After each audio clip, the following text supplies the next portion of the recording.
오늘 사라지는 것들에 대하여 제목으로 하나님의 말씀 여러분과 나누기를 원합니다. 마케팅의 천재라고 말하는 세스 고딘이 한 15, 16년 전에 린치핀이라고 하는 아주 유명한 책을 썼습니다.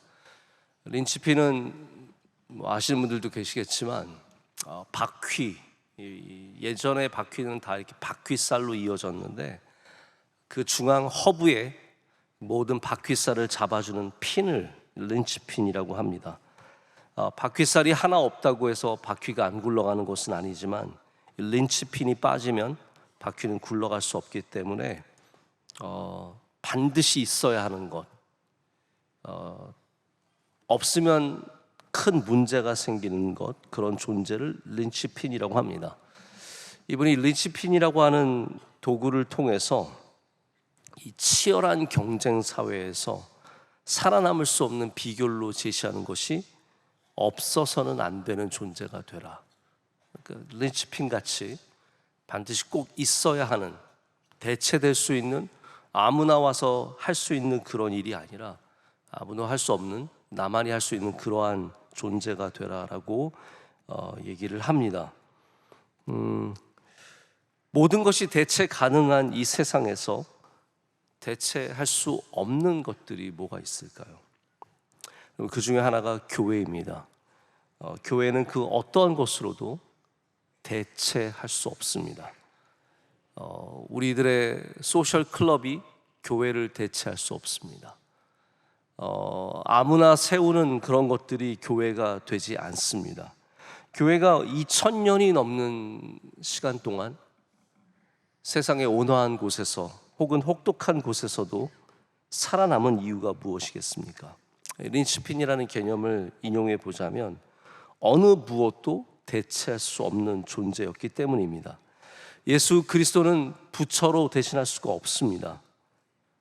어떤 누군가가 예수님이 힌두의 수많은 100만에 가까운 신 중에 하나와 뭐가 다르냐라고 말하는데 예수님은 그냥 신들 중에 하나가 아니라, 그리고 사람이 만들어낸 그러한 신들 중에 하나가 아니라 대체할 수 없는 구원자이십니다. 예수님은 길이요 진리요 생명이며 예수 그리스도 외에는 구원이 없습니다. 그것을 믿는 것을 우리가 믿음이라고 말하는 겁니다.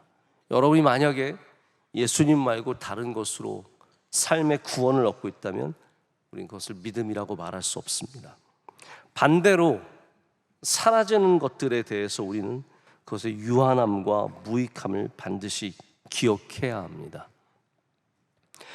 제가 주일에 나눈 느헤미야 말씀 속에서 시간상 여러분과 충분히 나누지 못한 이야기가 2장 20절에 느헤미야가 그의 성벽 재건을 방해하는 산발락과 도비아와 세겜에게 한 말이었습니다.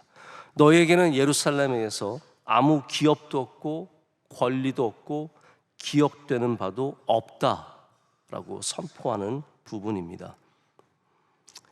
기업이 없다는 말은 이어받을 것이 없다는 말입니다.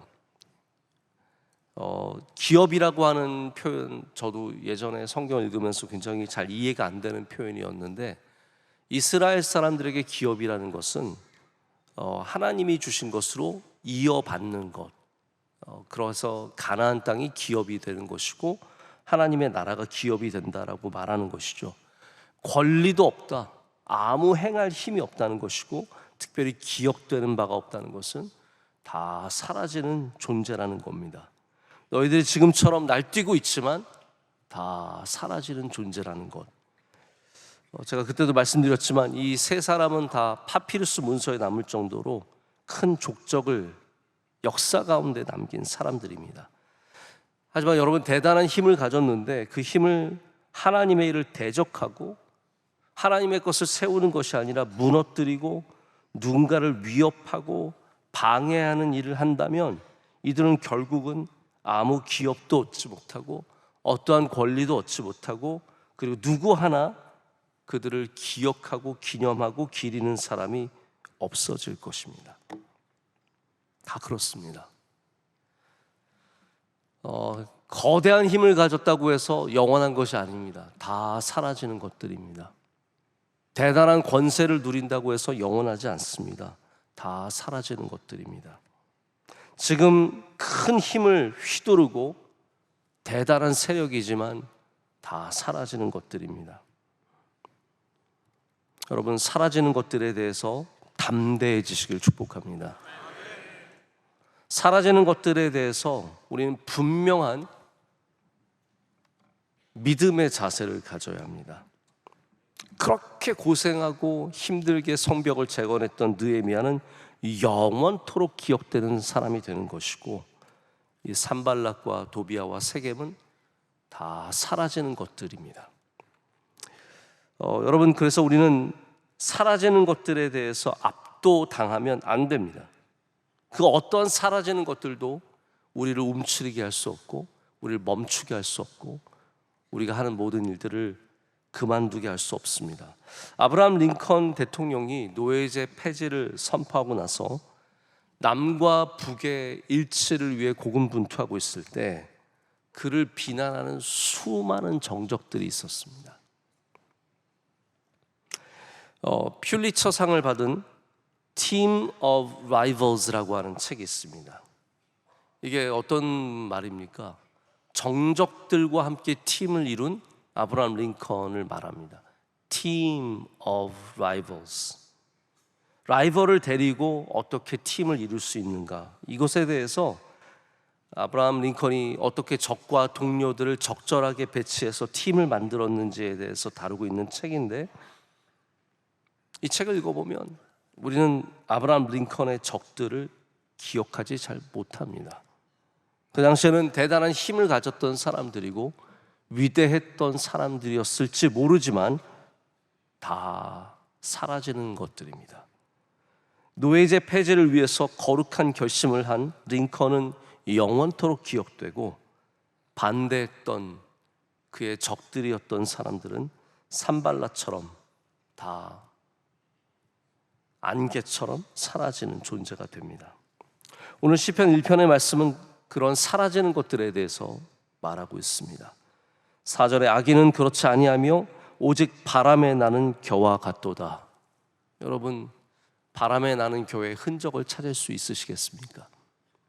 얼마나 쫓아가면 그 바람에 날아가 버린 겨를 다시 되찾으실 수 있으시겠습니까? 바람에 나는 모든 겨는 다 사라지는 것들이고 다 흔적도 없이 사라지는 존재들입니다.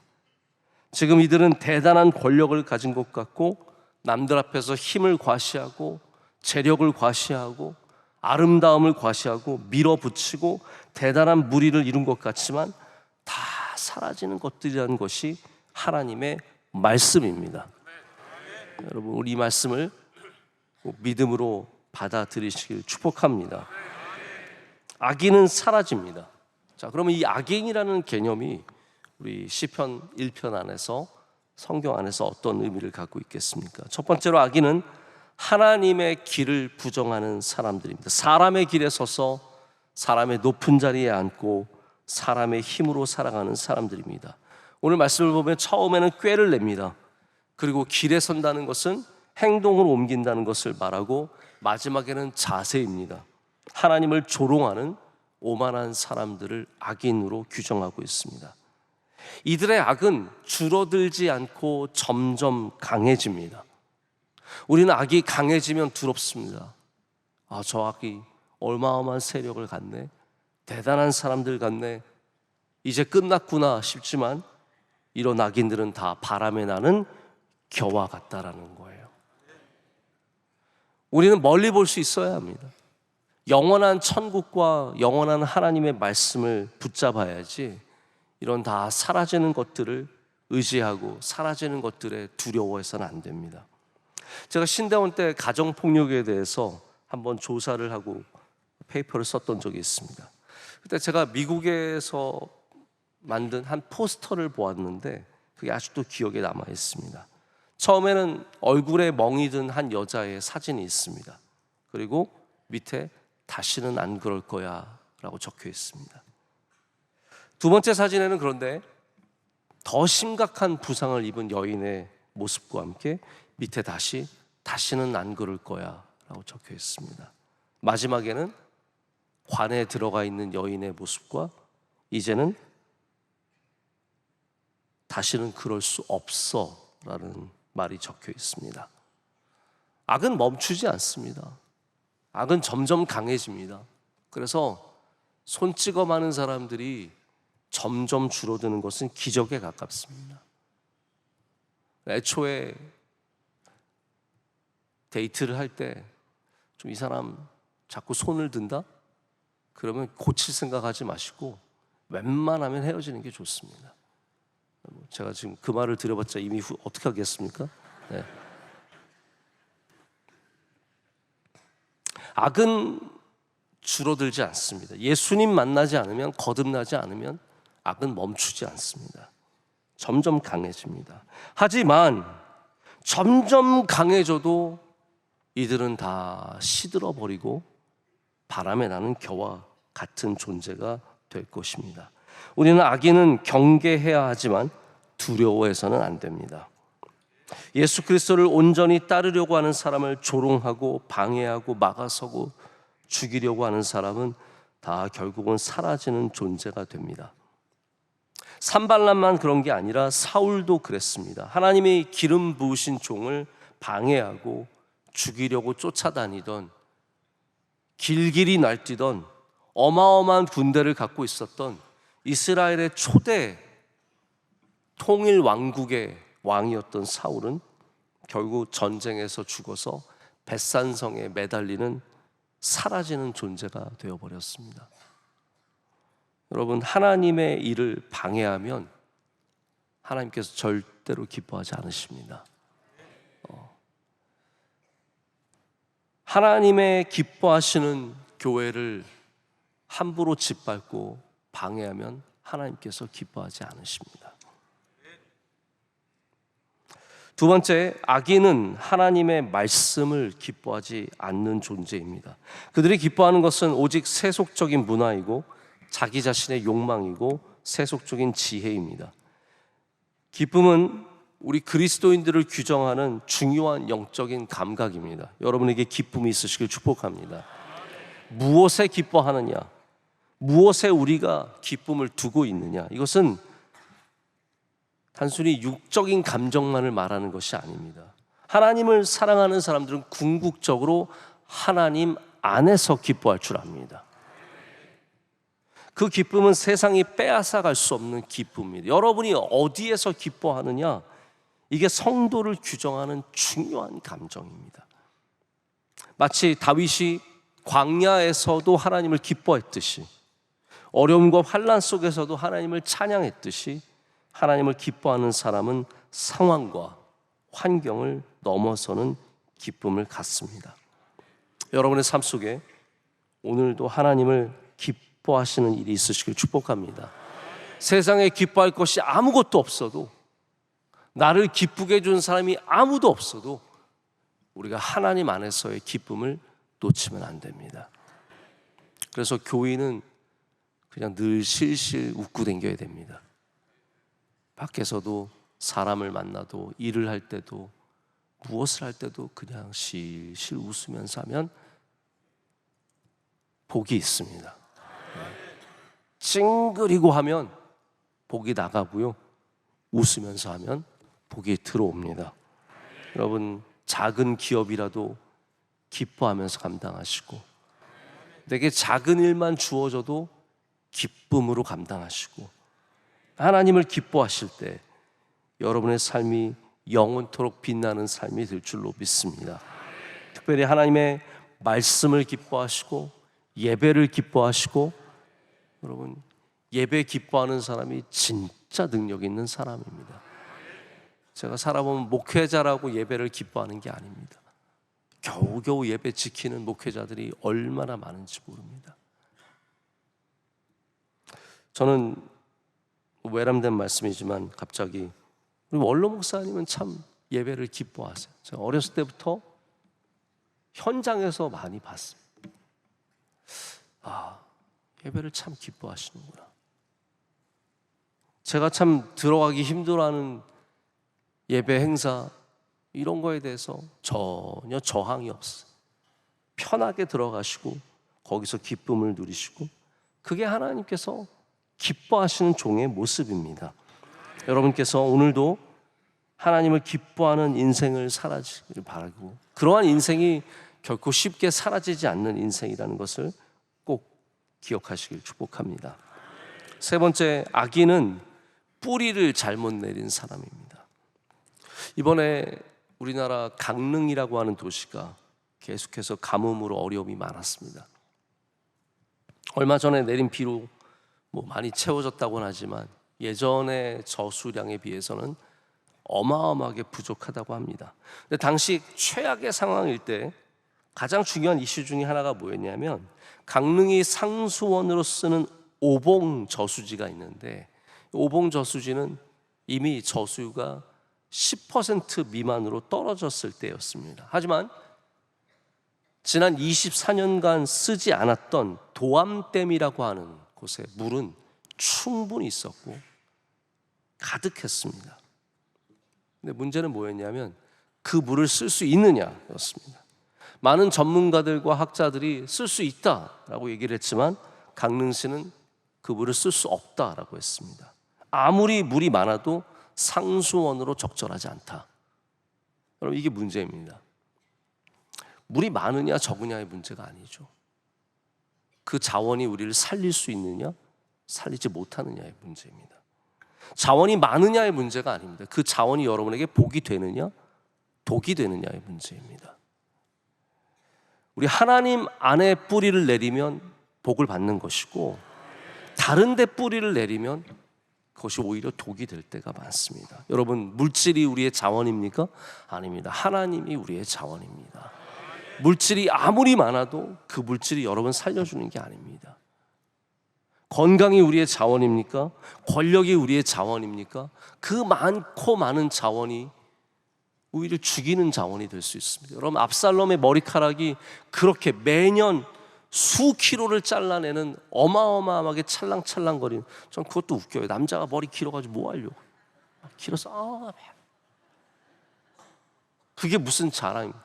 그게 무슨 대단한 자원입니까? 결국은 그 자원이 다 자기를 상수리 나무에 매달리게 하는 독이 되지 않습니까? 그러니까 많다는 것이 절대로 우리의 자원이 될 수 없습니다. 오직 하나님만이 우리의 자원입니다. 여러분, 어디에서 힘을 얻으십니까? 어디에서 안식을 얻으십니까? 이런 질문들이 다 중요한 질문입니다. 여행을 가서 힘을 얻고 쉼도 얻고 다 좋습니다. 저도 죄송하지만 이런저런 일로 해외에 자주 나가는 편입니다. 선교 때문에도 나가고 미팅과 세미나, 컨퍼런스 이런 걸로도 나갑니다. 근데 거기 가서 아무리 좋은 숙소에 재워주고 좋은 걸 먹여줘도 그게 저에게 쉼이 되진 않더라고요. 자, 그래서 가끔 그런 생각을 해요. 목회자는 설교할 때 힘이 나야 되거든요. 제가 보면 원로 목사님 확실히 설교하실 때 힘이 나시는 것 같아요. 저는요, 설교 안 시켜주면 힘이 납니다.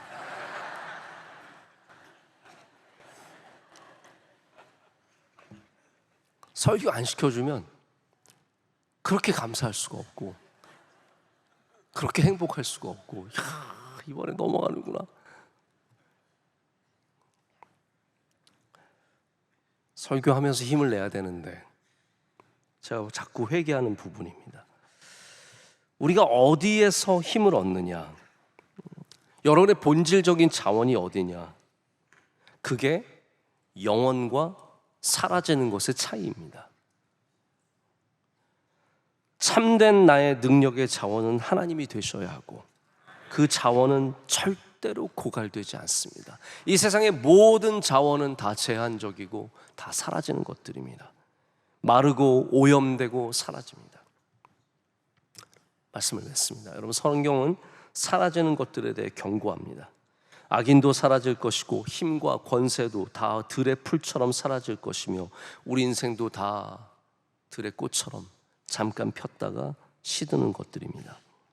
우리는 영원하신 하나님께 뿌리 내린 주님의 백성들이 되어야 할 줄로 믿습니다. 산발락과 도비아처럼 세겜처럼 사라질 악인들에 대해서 두려워하지 마시고 담대하게 오늘도 믿음의 뿌리를 더 깊이 하나님께 내리면서 계절을 쫓아 열매를 맺는 주의 백성들 되시기를 축복합니다.